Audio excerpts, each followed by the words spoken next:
SOAP audit findings. There are other deficiencies identified and they are included in the matrix.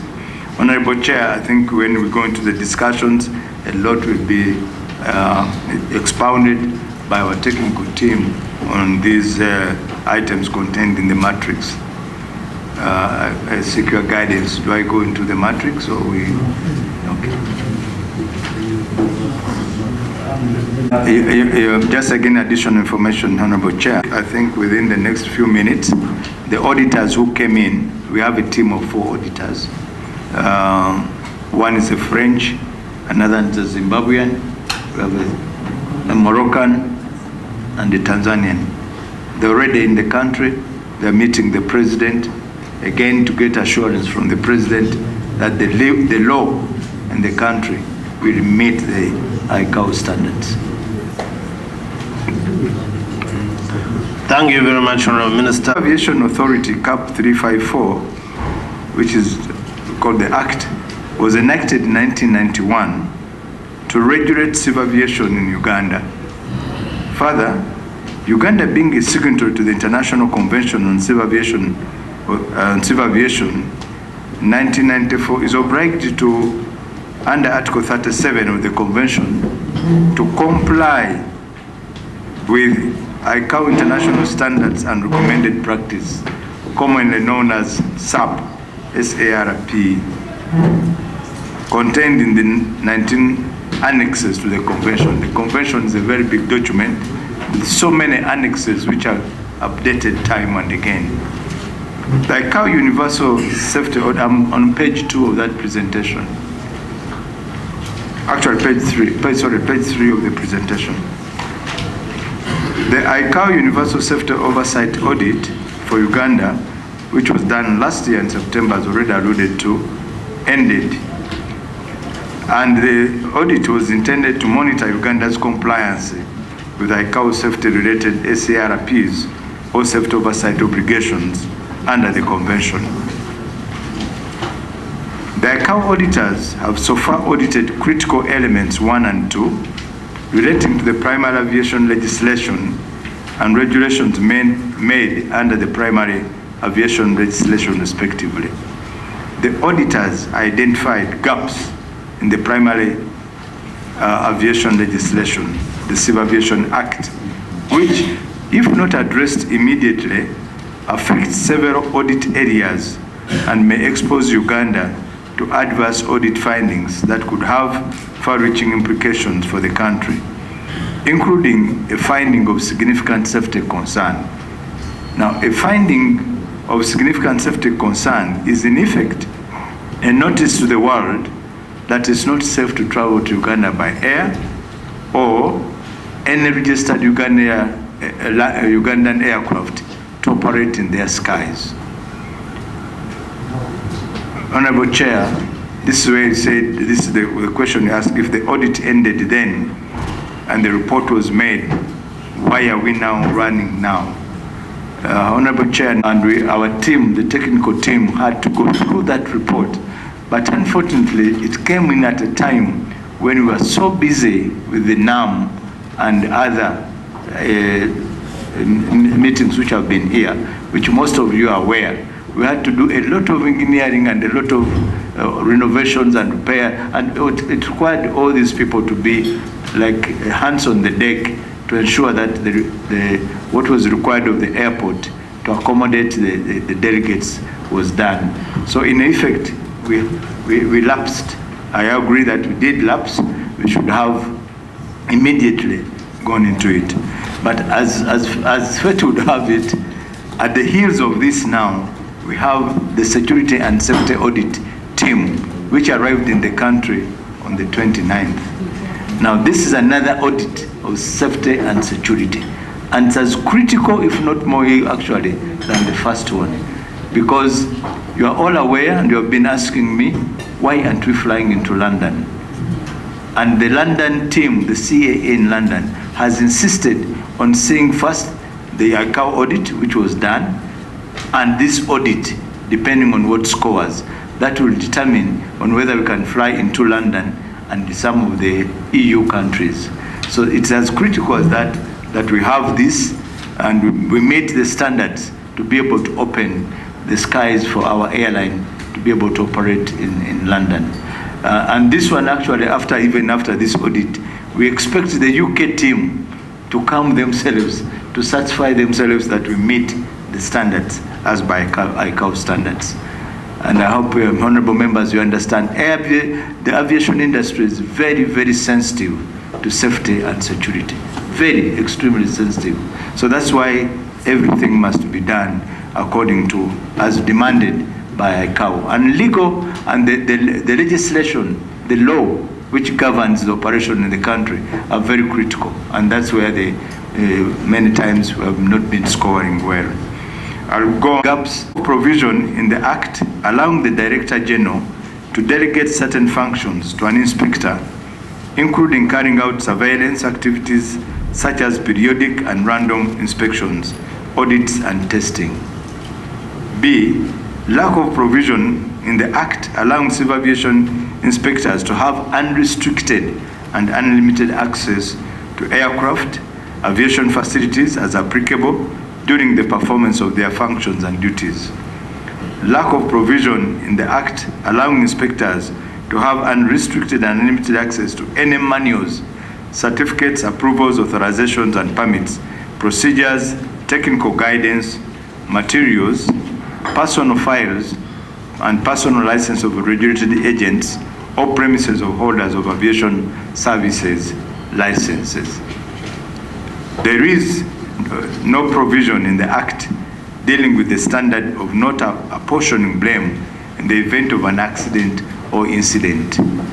The objective of an investigation of an accident or incident is to determine the safety factors and, where possible, the probable causes and the prevention of accidents and incidences in future, and not to apportion blame or liability. Remedies. That I'm on page 5, become necessary to expeditiously amend the Civil Aviation Authority Act to address the identified gaps in order to avert the adverse audit findings that could have far-reaching implications for the country. The bill proposes to empower the Director General to delegate his or her powers to inspectors to have unrestricted access to aircraft, aerodromes, and aviation facilities, including cargo and records of aviation organizations under the Civil Aviation Authority.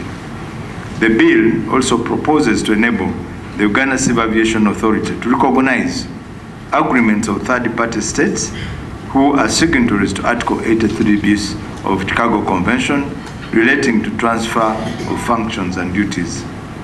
Further, the bill proposes to prescribe additional offenses and stringent penalties for certain offenses. Page 6 of 12, provision of the bill. Clause 1 seeks to amend Section 2 of the Act to define acts of unlawful interference. Clause 2 seeks to amend Section 6 of the Act to provide for additional functions of the Uganda Civil Aviation Authority to include safety oversight of air navigation services and safety oversight of aerodromes. Clause 3 seeks to amend Section 15A of the Act to provide for additional powers of the Director General. Clause 4 seeks to amend Section 15C to allow the Director General to delegate his or her powers to an employee of the authority as appropriate. Clause 5 seeks to amend Section 38A to provide for the objective of every investigation of an accident or serious incident as being to determine safety factors and, where possible, probable causes and the prevention of accidents or serious incidences, and not for the purpose of apportioning blame or liability for the accident or serious incident. Clause 6 seeks to amend Section 38B by substituting for the word incident, wherever it occurs, the words serious incident to comply with ICAO standards. Clause 7 seeks to amend Section 38C by substituting for the word incident, wherever it occurs, the word serious incidents, again to comply with the ICAO standards. Further, the section is amended to allow an investigator to have timely, uninterrupted access and control over events, including air traffic service recordings and recorders. Clause 8 seeks to amend Section 39A to allow an inspector to have unrestricted and unlimited access to any part of the aircraft, aerodrome land, or area outside the aerodrome used by any business that operates an aerodrome, etc., and any records and information that may be required during the conduct of an inspection. Clause 9 seeks to amend Section 40 to empower the authority to recognize an agreement of a third-party state that is a signatory to Article 83bis of the Chicago Convention in respect of an aircraft operating in the Ugandan airspace. And Clause 10 seeks to insert Section 64C in the Principal Act to require a Ugandan registered aircraft or civil aircraft registered or operated in Uganda to comply with inspection orders when flying in foreign airspace. Further, the clause seeks to insert Section 64D to prescribe the offenses and penalties thereof. Additionally, Honorable Chair and members, in the operation of the air industry, there are what we call inspectors. Inspectors are highly trained, experienced people who inspect serviceability of the aircraft at any one time. The inspector, what we are looking at for here, is that the inspector right now, they do not have powers, for example, they have to first to contact the DG to be allowed to inspect an aircraft or to stop an aircraft from taking off. We are not talking about access by passengers. That's a different matter. We are talking about access to an inspector. An inspector, if, for example, has reason to believe the pilot behind the cockpit is drunk, he should be able to say, don't take off.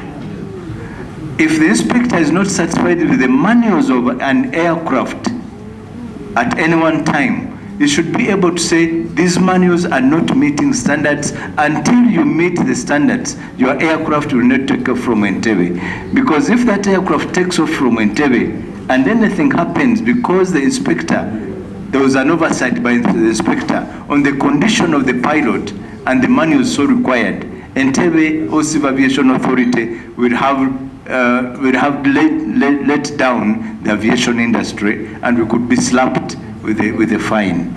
So these are the inspectors we are talking about. We are not talking about you going to the airport and you want to go to the VIP. No, that's different. Honorable Sarah. However, Honorable Minister and you and colleagues, you will note that Civil Aviation Authority has been in existence. And this act that we are talking about is for 1991. We are talking of over 20 years now. Well, 30 years. 30 years of this authority being in place. And we have had aircrafts, even before Uganda Airlines and all that. And Chair, I want you to listen. Let Councillor Tamale not divert you. I wish you can listen to this. Chair, what we are talking about and what I have noted is that the Universal Safety Oversight Audit Program for Uganda commenced on 6th of September 2023 and ended on 18th September 2023. So the audit has already taken place, according to me. And if the audit has taken place, then all these gaps have been noted by the auditors. I am just wondering what the hurry then is. Since the audit, we are now talking about audit. The audit has already taken place, the gaps have been identified. Yes, we shall agree and amend the law as advised, but I just want to draw members' attention to the Civil Aviation Authority Act 1991. I note that it was amended, I think, in 2019. Yeah, so Is it just now that we are realizing these gaps? Haven't we had audits before? And I remember we had Air Uganda. Honorable Minister, I don't know whether you were in cabinet then. When we had Air Uganda, and the inspectors came and issued an audit report. Yeah, so these audits have been there. And we knew that, I mean, they have been undertaking the inspection of these aircrafts. So I don't, I am, now when you read the functions of the authority, Section 6, the authority shall advise the government with regard to international conventions relating to civil aviation and the adoption of measures necessary to give effect to standards and recommended practices under those conventions. So already there was already a mention of these international conventions in the Act. So for me, the international conventions are adopted separately. And if Uganda already ratified these conventions, then we are already party to those conventions. So Chair, this saying, discuss today and present tomorrow, we may leave out another important area. Because I am looking at the 1991 amendment, I mean the 2018 or 19. The team came to amend. Can I suggest? Order, honorable colleagues. The team came to amend just, I think, 2 sections. One was to change the name from managing director to director general. That was one. And I think another one, I don't remember what it was. Those were the only 2. So, Chair, this rushing over things sometimes, how I wish we can say we shall present next Tuesday, so that we give ourselves time after listening to the team, and we go through this and discuss as a committee, rather than rushing and acting mechanically and find that there is another omission somewhere. The inspections, Chair, have been going on. The audits have been going on. So to me, I don't see the urgency, and the audit report will definitely bring out these gaps in the legislation. Thank you, Chair. What would be the harm? Because me, I have just looked through the Act. Maybe there is another thing that we may need to bring so that we have a holistic amendment present next Tuesday. Honorable Minister, would next Tuesday be fatal if we presented it next Tuesday to give this committee time? Thank you. Maybe. When an audit comes in, they make observations and they identify gaps, and they want you to correct those gaps. The audit is not actually, in most cases, like the one we had, it's not like unless you have really violated a lot of the provisions, they rarely slap bans. But they make observations and they tell you, you have a gap here, you have a gap here, you have a gap here. So they want you to correct those gaps. We should even be able to, every time, to update on the portal that on this gap, this is what we have done. As a corrective action plan, we developed a corrective action plan, and we regularly inform ICAO of the corrections which have been made according to the audit observations. I have already informed the committee, maybe Honorable, before you came in, that after that audit, they made observations. Another audit has come. That audit must see now, when the other audit team made those observations, what efforts have you made to correct the gaps which were identified by the previous audit? If you have not done anything, it means you are not interested in ensuring that your industry is safe. And that's a fact.